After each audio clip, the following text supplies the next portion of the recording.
Hello दोस्तों, अभी कुछ दिन पहले ही CMIE जो इंडियन इकोनॉमी को मॉनिटर या उसकी इंक्वायरी करती है, उसने डाटा रिलीज किया वाइट कॉलर जॉब लॉसेस का और उसमें बताया कि इंडिया में अराउंड 6 मिलियन मतलब कि 60 लाख के अराउंड जॉब लॉसेस हुए हैं मई से अगस्त के टाइम पीरियड में। तो CMIE क्या है और वाइट कॉलर जॉब्स और ब्लू कॉलर जॉब्स कौन सी होती हैं, और इसके अलावा आज हम इंडिया के ओवरऑल जॉब लॉसेस के बारे में बात करेंगे कि मार्च में जब कोरोना वायरस के कारण लॉकडाउन हुआ था वहां से लेकर अभी तक की हम बात करेंगे, इंक्लूडिंग अभी जो डेल के रिलेटेड ले ऑफ्स और VMware के रिमोट वर्कर्स की सैलरी कट्स, और साथ में जो अराउंड 1 महीने पहले ही फॉर्च्यून ग्लोबल 500 कंपनीज में शामिल एसेंचर का वर्ल्ड वाइड पूरी दुनिया में 5% एम्प्लॉयर्स को फायर करना या निकालने का जो डिसीजन था, और कैसे थाउजेंड्स ऑफ इंडियंस को भी इसी कंपनी से निकाला गया, इन सब के बारे में इंक्लूडिंग इंडियन इकोनॉमी के बारे में भी आज हम डिटेल में बात करेंगे। तो बहुत कुछ जानने को मिलेगा। तो अगर आप चैनल पे नए हो तो चैनल को सब्सक्राइब करके बेल आइकन जरूर दबाना, ऐसे ही रिसेंट और लेटेस्ट अपडेट्स के लिए। तो जल्दी से मुद्दे पे आते हैं। CMIE मतलब centre for monitoring Indian economy, मतलब जो इंडियन इकोनॉमी को मॉनिटर या उसकी इंक्वायरी करती है। CMIE को एस्टेब्लिश किया गया था 1976 में, जो कि एक इंडिपेंडेंट थिंक टैंक है। थिंक टैंक मतलब एक रिसर्च इंस्टीट्यूट जो रिसर्च करता है या सर्वेस करता है एक पर्टिकुलर फील्ड, जैसे कि यहाँ पे इंडियन इकोनॉमी, जो वो मोस्टली हाउस होल्ड्स का डेटा कलेक्ट करता है। तो उनकी रिसर्च जो है वो मोस्टली सैलरीड एम्प्लॉयज़ के ही रिलेटेड होती है, और इनके द्वारा जो डेटा निकाला जाता है वो बहुत ही रिलायबल माना जाता है और बहुत ही ट्रस्टेड होता है। लेकिन आज हम इनफॉर्मल सेक्टर जिसमें लेबर एक्सेट्रा होते हैं उसकी भी बात करेंगे। तो CMIE हर महीने इंडियन इकोनॉमी के डेटास को रिलीज करते हैं। तो उनके हिसाब से जो सैलरीड एम्प्लॉयज़ की जॉब्स में सबसे बड़ा लॉस देखने को मिला है वो है वाइट कॉलर प्रोफेशनल एम्प्लॉयज़ और अदर एम्प्लॉयज़, जिसमें शामिल है इंजीनियर्स, चाहे वो सॉफ्टवेयर इंजीनियर्स हो, चाहे वो फिजिशियंस हो, टीचर्स हो, अकाउंटेंट्स हो, एनालिस्ट हो, या किसी भी और तरह के प्रोफेशनली क्वालिफाइड गवर्नमेंट या प्राइवेट ऑर्गेनाइजेशन से जुड़े हों। लेकिन इनमें वो लोग इंक्लूड नहीं होंगे जो खुद की अपनी कोई प्रैक्टिस करते हैं या जिनका अपना कोई खुद का काम है, क्योंकि वो सैलरीड एम्प्लॉयज नहीं हैं और वो सेल्फ एम्प्लॉयड प्रोफेशनल एंटरप्रेन्योर्स हैं। इसी के साथ लॉकडाउन के कारण व्हाइट कॉलर क्लरिकल एम्प्लॉयज भी इम्पैक्ट नहीं हुए हैं, जिसमें आते हैं डेस्क वर्क एम्प्लॉयज, मतलब जो सिर्फ डेस्क पे काम करते हैं, मोस्टली सेक्रेटरीज और जो ऑफिस क्लर्क्स होते हैं, जो BPOs या KPO वर्कर्स होते हैं और जो डेटा एंट्री के ऑपरेशंस करते हैं। इन सभी क्लरिकल या सेक्रेटरी जॉब्स को वर्क फ्रॉम होम मोड में शिफ्ट कर दिया गया था, और ऐसी कैटेगरी के वर्कर्स में 2016 से ही कोई ज्यादा ग्रोथ देखने को नहीं मिली है।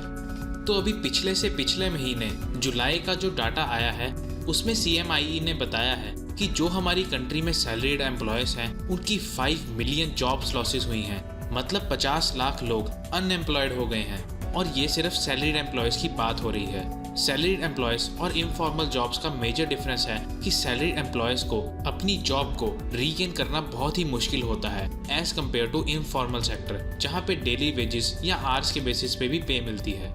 वहीं सैलरीड जॉब्स में एक फिक्स्ड अमाउंट होती है कि फॉर एग्जाम्पल हर महीने आपको 50,000 रुपये मिलते हैं, और कुछ सालों में इसमें थोड़ा थोड़ा करके इंक्रीमेंट होता है। तो CMIE का कहना है कि कोविड-19 या कोरोना वायरस के कारण लॉकडाउन में जो सबसे ज़्यादा इम्पैक्ट हुआ है वो है सैलरीड जॉब्स, क्योंकि अगर 2019-20 की बात करें तो 86.1 मिलियन या 8.61 करोड़ लोग आप कह सकते हो सैलरीड वर्कर्स थे, और ये नंबर गिर के 68.4 मिलियन यानी कि 6.84 करोड़ हो गया था अप्रैल में। और 2019-20 का मतलब है मार्च 2020 तक, क्योंकि हम यहाँ पे फाइनेंशियल ईयर की बात कर रहे हैं। तो आप देख सकते हो कि एक बहुत ही ड्रास्टिक फॉल हमें यहाँ देखने को मिल रहा है सिर्फ और सिर्फ 1 महीने के अंदर ही। और जुलाई के आते आते ये नंबर फर्दर आगे और गिरकर 6.73 करोड़ पे आ गिरा था।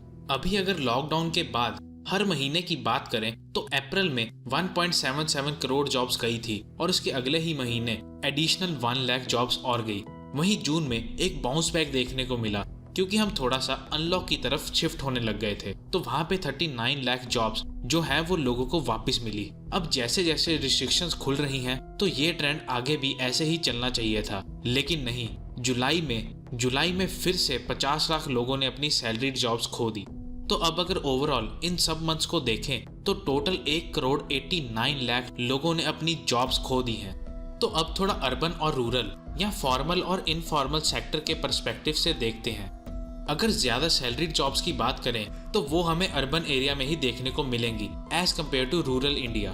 जो 2019-20 में 8 करोड़ 60 लाख जॉब्स थी उसमें से 58% अर्बन एरिया से ही थी और जो बाकी 42% है वो रूरल एरिया से थी। तो इसी के कारण ज्यादा इम्पैक्ट हमें अर्बन एरिया में ही देखने को मिला था। तो जैसे कि ओवरऑल जो 1.9 करोड़ जॉब लॉसेस का नंबर था मार्च से जुलाई तक का, उसमें से 1.1 करोड़ जॉब्स जो थी वो अर्बन एरिया से ही गई थी। अब जो सैलरीड जॉब्स भी होती हैं उनका अर्बन एरिया में ज्यादा पे होता है, ज्यादा एंगेजमेंट ऑफर करती है और प्रोडक्टिविटी भी हाई होता है as compare to salaried jobs जो अर्बन एरिया में होती हैं।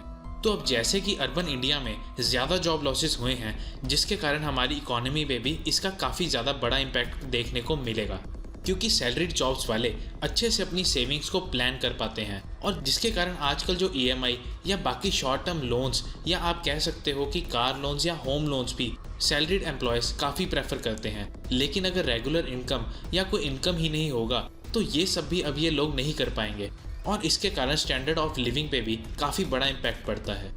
अब हम नॉन सैलरीड या इनफॉर्मल सेक्टर के बारे में जल्दी से बात करते हैं।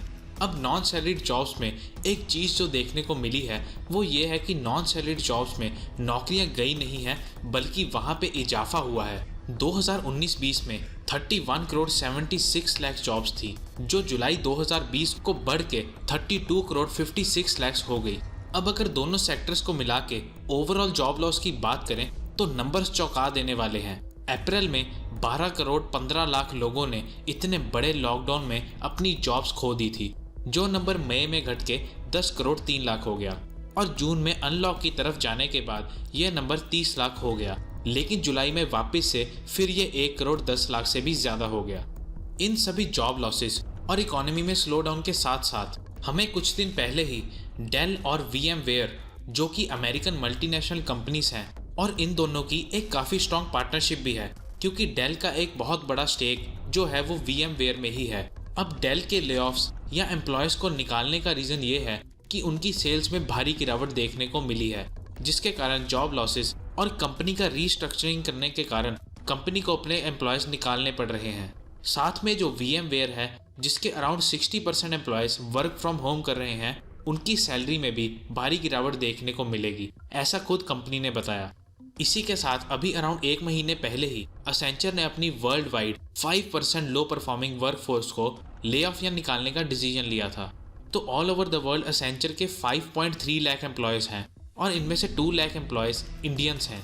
मतलब एक लार्ज चंक अराउंड 40% असेंचर का इंडियंस ही हैं। तो 5 लाख का 5% है 25,000 और 25,000 का 40% मतलब अराउंड 10,000 इंडियंस को भी ले ऑफ किया गया था, जिसका इम्पैक्ट हमें लिंक्डइन पे भी देखने को मिला, जहां पे असेंचर के ले ऑफ्स के कारण काफ़ी लोगों ने अपनी जॉब्स को रीगेन करने के लिए पोस्ट किया था।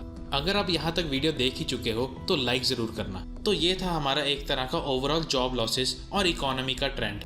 तो अभी हमने इन सभी के बारे में बात तो कर ली, लेकिन आप सोच रहे होंगे कि इस सब का सोल्यूशन क्या है। तो अगली किसी वीडियो में हम इसके सोल्यूशन और आत्मनिर्भर भारत के बारे में भी बात करेंगे और कैसे इससे इंडिया को हेल्प मिलेगी। ऐसे ही रीसेंट या लेटेस्ट टॉपिक्स के बारे में जानने के लिए चैनल को सब्सक्राइब करके बेल आइकन जरूर दबाना, ताकि आप खुद को अपने मोबाइल फोन्स की तरह ही अपडेटेड रख सको। Thank you for watching. जल्दी मिलते हैं अगली किसी वीडियो में। Till then take care.